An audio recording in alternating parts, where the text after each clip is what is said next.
Bienvenue à Landogne, un petit village qui pendant 3 semaines va devenir la capitale des crèches de Noël du monde.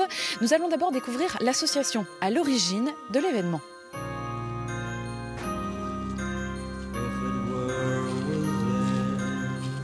Bon, on va vérifier qu'elle est bien complète. Dans ces boîtes, on peut trouver de véritables trésors venus du monde entier, Ouganda, Autriche, Ohio, Pérou, Washington, des crèches aussi différentes les unes des autres. Et Joseph, c'est peut-être plutôt lui. Et non, il a le bâton. Non, c'est le berger. C'est le berger. C'est un berger. Chaque année, on prend en compte la taille des vitrines dont on dispose et on choisit les crèches en fonction des continents, en répartissant ce choix équitablement. Les crèches du monde de Landogne fêtent cette année leur 21e édition. Tout a commencé en 1996 avec cette femme et un simple voyage à Jérusalem. La première année a eu lieu l'exposition avec 12 crèches. C'était bien peu à ce moment-là. Et alors ça a plu beaucoup. Et chaque année, nous avons augmenté, à tel point qu'aujourd'hui, nous sommes en possession d'un patrimoine de 400 crèches. Aujourd'hui, 80 crèches sont réparties dans la commune, dans les rues, mais aussi sur les fenêtres des maisons. Cette année, comme souvent, on a une crèche africaine, parce qu'on a vécu longtemps en Afrique, qu'on est attaché à ce continent, et que c'est une manière de le faire revivre un petit peu.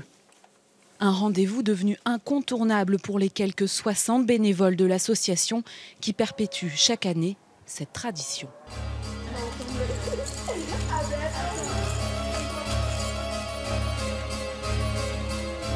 Nous retrouvons maintenant Michel Marchais, qui est actuellement la présidente de l'association Les Crèches du Monde. Bonsoir Michel. Bonsoir Aurélie. Alors expliquez-nous déjà, quelle est cette crèche qui est juste à côté de nous? Cette crèche, qui est en fait composée de 3 scènes de nativité, c'est une crèche qui vient d'Italie.